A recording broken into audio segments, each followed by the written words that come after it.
Hi there, this is Leah from Mommyish, and this is going to be a tutorial on how to quickly use new peeled sticker outfits. Once you download the product and unzip it, and it's going to open up another kit that I was working on, yay! You'll be at this folder here.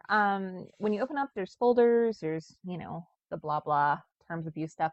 And you'll see that there's a folder here for PSC, or it could be used for CS, that has each individual letter ungrouped and also as a sheet ungrouped. However, if you're using Creative Cloud, I find it easier to open up the template in the main folder. Each letter is grouped, so it's easy to use. But for now, I'm going to show you the PSE way. It's not necessarily hard, it's just a little different. So first thing I'm going to do is I'm going to go ahead and open up this file here of the ungrouped letters. My ungrouped letters, I have my auto select for the layer chosen. And you'll see here, like I have chosen the T. It says T2 main, which is the main part of the template. Above that is the shading, and below that is the shadow. You'll also notice that these layers are linked together. So if you move it, as you see there, you can move it around. It's not, you're not messing up anything. They're sticking together because they love each other. So what I would do if I were you, creating a title, is I would pick out what the title is going to be, and then select my letters. So I know that I want an L. I'm going to do Leah, so which is my name because I'm vain. So I'm going to pick this L, and I'm going to make sure that I select each of these layers, L. I'm going to choose the first E, so I'm going to scroll up here to where my E's are. There's an E2, and then there's the E1, so I'm going to make sure I'm selecting those. And it's kind of easy to pick which layers it is, because as soon as you select your layer, you'll see that they're linked. All right, I'm going to get my A next. I'm going to go with the first A and an H. I'm going to scroll down here where my H is, right there. H main, All right, so now I have all my layers selected.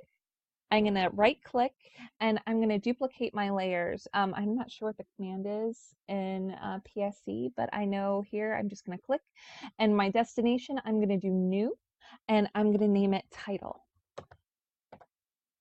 And as you see there, my layers are now in this new document. So I'm just going to, right now everything was selected, so I'm going to unselect, deselect, unselect.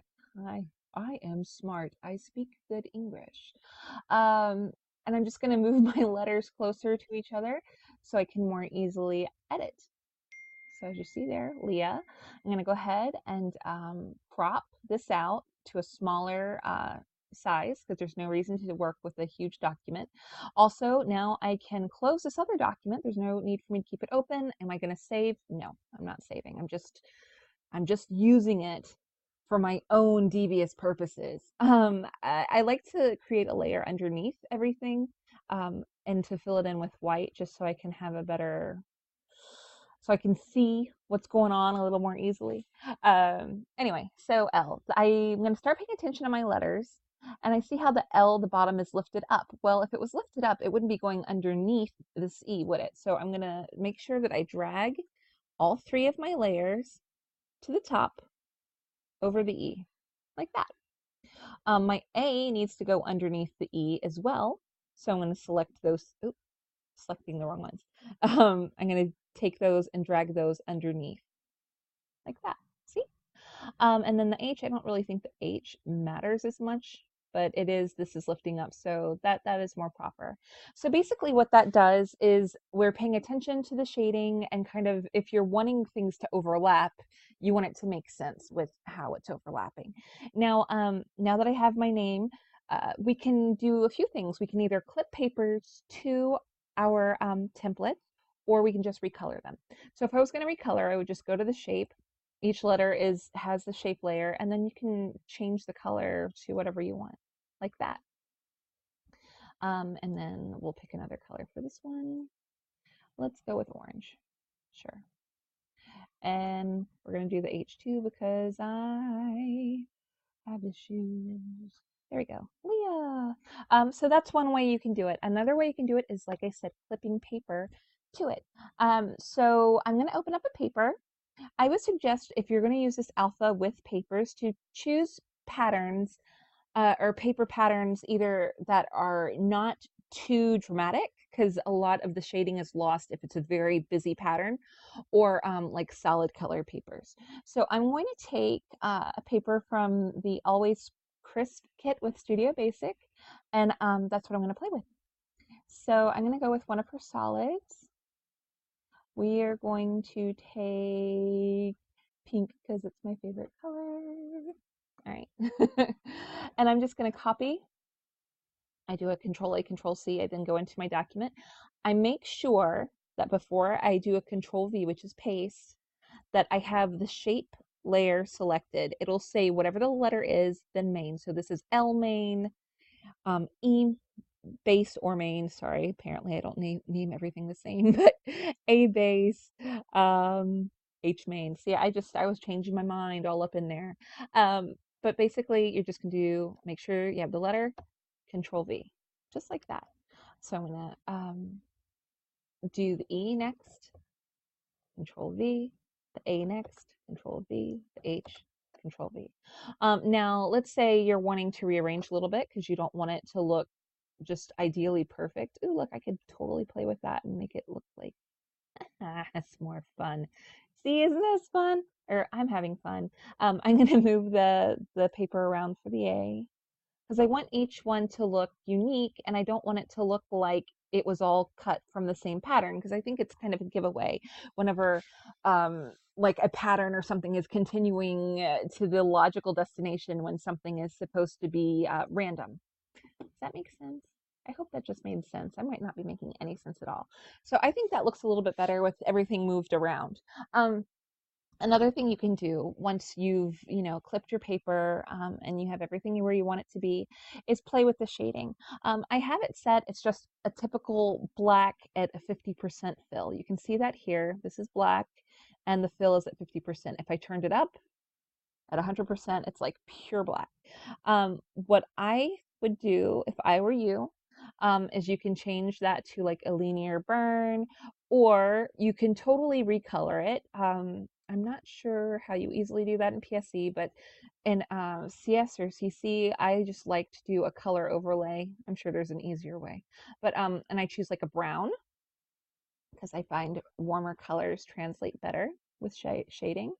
And I copy the color that I've decided on, like that. I rasterize the style or simplify it. Then I change my blending mode. There, I have it at linear burn and at 50%. So that's a more subtle shadow. So give me one moment and I'm going to do the rest. And by the magic of YouTube or television or whatever, you can see that I've changed all my shading to be a little softer, not so harsh.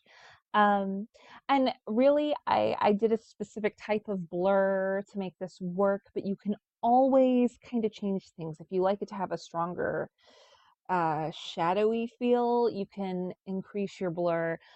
If you don't like how blurry it is, one trick to play with would then be to use to sharpen. So I would go to Smart Sharpen personally and kind of get all up close in it. It's not going to be perfect, but we can definitely change the effect to not be so foofy, I guess, like that. So that's one idea of something you definitely could do on your own. Also, let's put this on a background so you kind of get a feel for that instead of white. So there we are on a background. And so you also get a feel for the size. We're going to go to canvas size and make it a typical 12 by 12. Ta-da! Not that it means anything to you yet. Fill that in. And there it is.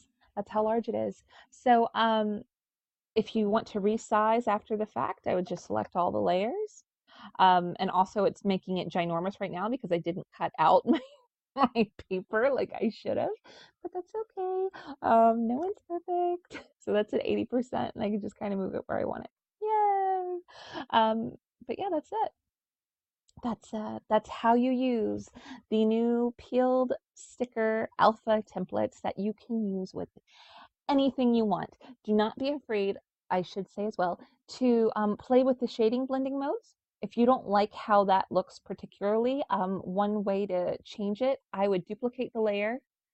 Okay, I would change the bottom one to linear burn, for example, because apparently that's like my favorite thing in the world. Um, and then I would go to my copy, and since I don't want to double shading on the top because I'm wanting to keep the normal white, but then be able to change the burn part. So that's another way you can do it. Just another, there's lots of things you can do. Don't be afraid to play around. That's the fun thing about Photoshop. The fun thing about digital scrapbooking is that you can do something, and even if you mess up, you can just go back in your history and be like, oh, well, maybe that's not totally working for me after all, and I can just go back in my history and change it like it never happened. So, anyway, hope this has been helpful. If you have any questions, just shoot me an email, leah@mommyish.net, or leave a comment below. Have a great day. Bye bye.